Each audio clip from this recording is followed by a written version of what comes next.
April 2nd, 2025. A day that will live in infamy. At least that's what Donald Trump was going for.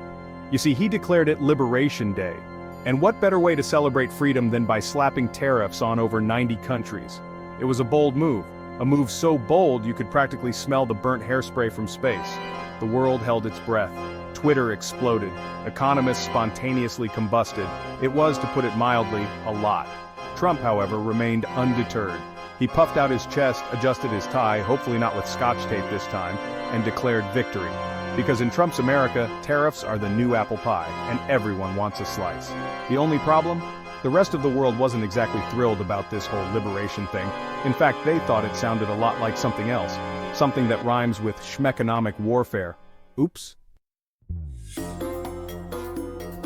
So, what exactly are tariffs? You've probably heard the word thrown around in the news, especially when politicians start talking tough about protecting American jobs or leveling the playing field. But what do tariffs actually mean for you, for businesses, and for the global economy?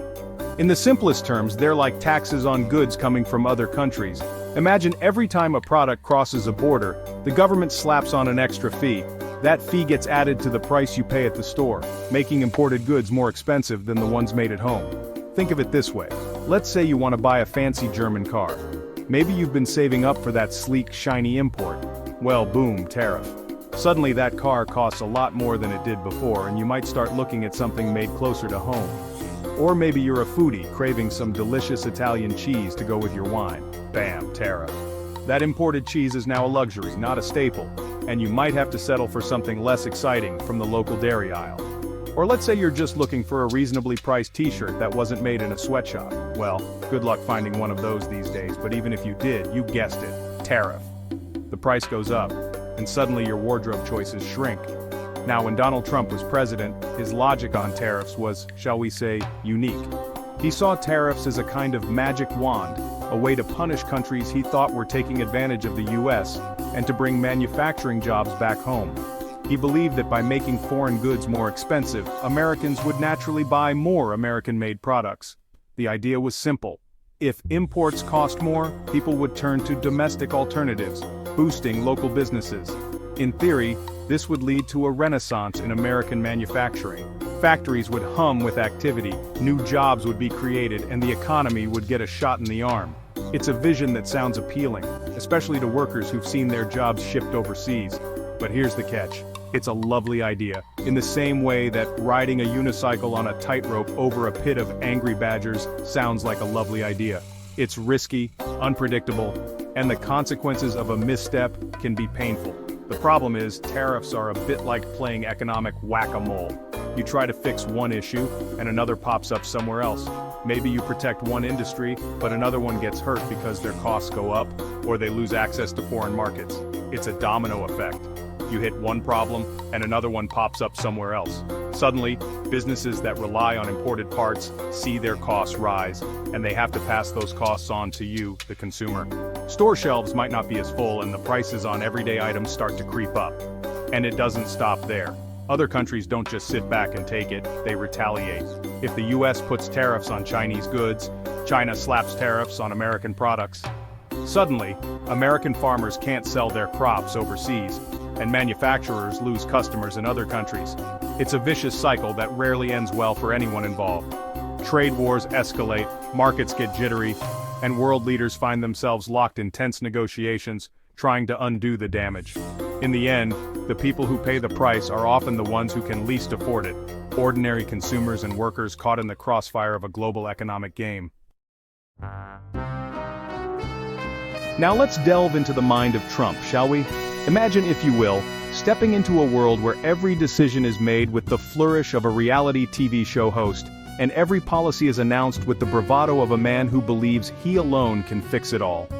This is the landscape of Trump-era economic policy, a place where spectacle and substance often collide, and where the line between showmanship and statesmanship is, at best, blurry.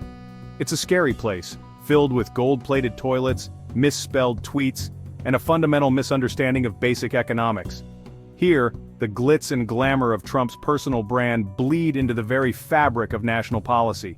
Tweets, often riddled with typos and exclamation points, become official statements, Economic theories are reduced to catchy slogans, and complex global issues are boiled down to simple, often misleading sound bites.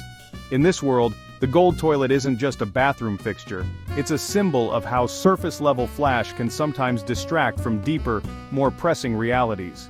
But fear not, brave reader, for I shall be your guide through this treacherous landscape. Together, we'll navigate the twists and turns of Trump's tariff policies, separating fact from fiction and spectacle from substance. Think of me as your economic Sherpa, leading you through the peaks and valleys of trade wars, protectionist rhetoric, and the ever-present promise to make America great again. So buckle up, because this journey is about to get bumpy. Trump's reasoning for the tariffs boiled down to a few key points, each one delivered with the confidence of a man who's never doubted himself, even when the facts suggest he probably should. Tariffs, in Trump's view, were not just a tool of economic policy, but a weapon in his ongoing battle to reshape America's place in the world.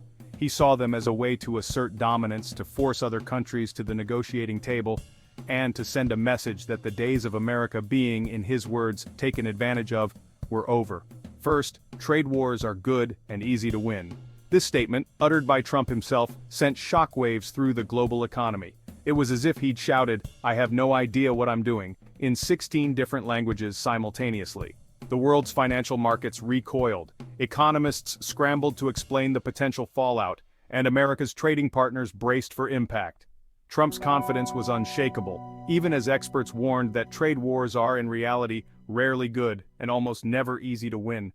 The idea that America could slap tariffs on imports and emerge victorious, unscathed, and richer than ever was a fantasy that ignored decades of economic research and real-world experience. Second, other countries are taking advantage of us.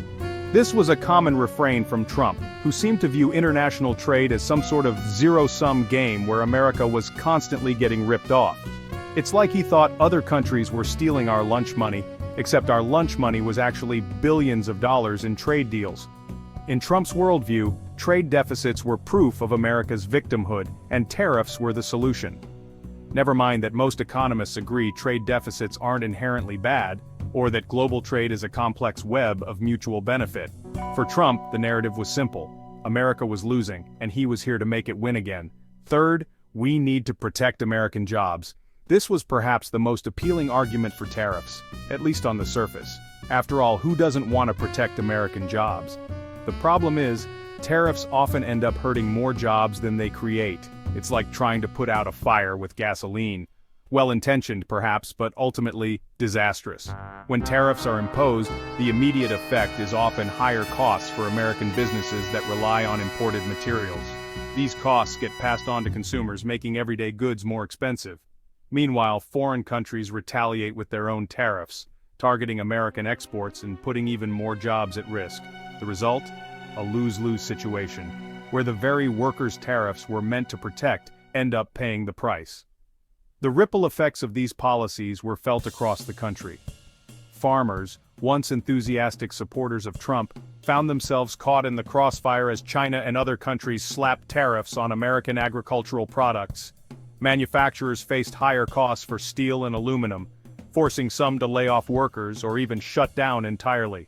Small businesses already operating on thin margins struggled to absorb the increased expenses. The promise to protect American jobs began to ring hollow as the economic reality set in. So there you have it, the Trumpian logic behind the tariffs. It was a potent cocktail of nationalism, protectionism, and a healthy dose of good old-fashioned economic illiteracy. The rhetoric was powerful, tapping into real anxieties about globalization and economic change. But the policies themselves often failed to deliver on their promises, leaving many Americans wondering if the cure was worse than the disease. In the end, the story of Trump's tariffs is a cautionary tale about the dangers of oversimplifying complex problems and the importance of looking beyond the gold-plated surface to see the real impact beneath. The world reacted to Trump's tariffs with the kind of stunned silence usually reserved for when someone accidentally sets their hair on fire during a live television interview. Newsrooms across the globe scrambled to make sense of the sudden announcement, with anchors pausing mid-sentence, eyebrows raised as if waiting for someone to jump out and yell, "Just kidding!" But there was no punchline. just the cold, hard reality of new tariffs that would ripple through every corner of the global economy. In London, anchors exchanged nervous glances. In Tokyo, analysts frantically recalculated forecasts. In Berlin, correspondents tried to explain the logic behind the move, only to trail off into awkward silence. The world, it seemed, was collectively holding its breath, waiting to see what would happen next. It was a mix of disbelief, confusion, and a healthy dose of, oh God, here we go again. For many, it felt like déjà vu, a return to the unpredictable days when a single tweet could send shockwaves through international markets. People everywhere stopped what they were doing, glued to their screens, trying to process the implications. Was this the start of a new economic era, or just another headline in a long list of surprises? The uncertainty was palpable, and the anxiety was contagious. In coffee shops, people whispered about rising prices. In boardrooms, executives wondered how to adjust their strategies. The world was on edge, bracing for impact. Stock markets plummeted faster than a toupee in a hurricane. The opening bell on Wall Street sounded more like an alarm, and within minutes, the numbers on the big boards began to bleed red. Traders who had seen their fair share of volatility looked genuinely rattled as they watched billions of dollars evaporate in real time. Phones rang off the hook, orders were shouted across the floor, and the sense of panic was almost tangible. It was as if the entire financial world had been caught in a sudden violent storm with no clear end in sight. The Dow Jones Industrial Average, the S&P 500, the Nasdaq, they all took a nosedive like synchronized divers jumping off the high board of economic uncertainty. Each index seemed to be competing for the title of most dramatic plunge, and investors watched in horror as their portfolios shrank by the minute. Financial analysts tried to put a brave face on the situation, but even the most seasoned experts struggled to find a silver lining. The message was clear. The trade war was not just a political maneuver, it was a seismic event with real, immediate consequences for markets everywhere. World leaders accustomed to Trump's antics by this point were nonetheless caught off guard by the sheer audacity of his Liberation Day tariffs. In private, some expressed frustration, others disbelief.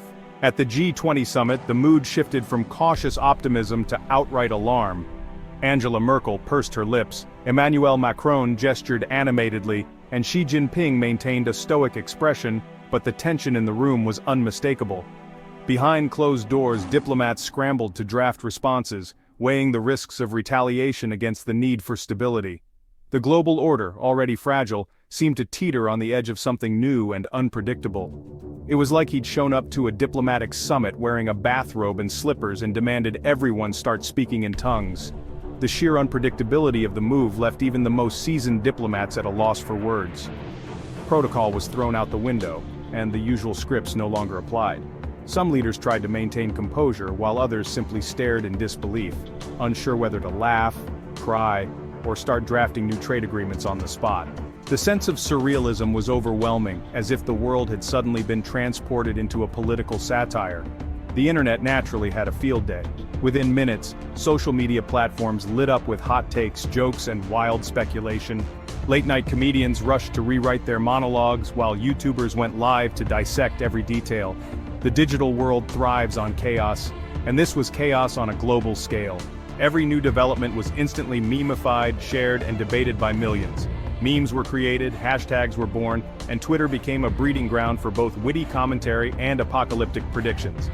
#Tariff Tantrum and #TradeWar 2020 trended worldwide, as users competed to see who could come up with the sharpest one-liner or the most outlandish conspiracy theory. Some joked about stockpiling avocados, while others posted elaborate charts predicting the end of civilization as we know it. The online conversation was equal parts comedy and catastrophe, a reflection of the confusion and anxiety gripping the real world. It was the digital equivalent of watching a slow-motion car crash, except the car was the global economy, and the driver was a septuagenarian reality TV star with a penchant for tweeting in all caps. Every tweet from the White House sent markets into fresh convulsions, and every new headline seemed to raise the stakes even higher. For a brief, surreal moment, the entire world was united, not in agreement, but in collective bewilderment, as everyone tried to make sense of a trade war that seemed to defy logic, precedent, and even common sense.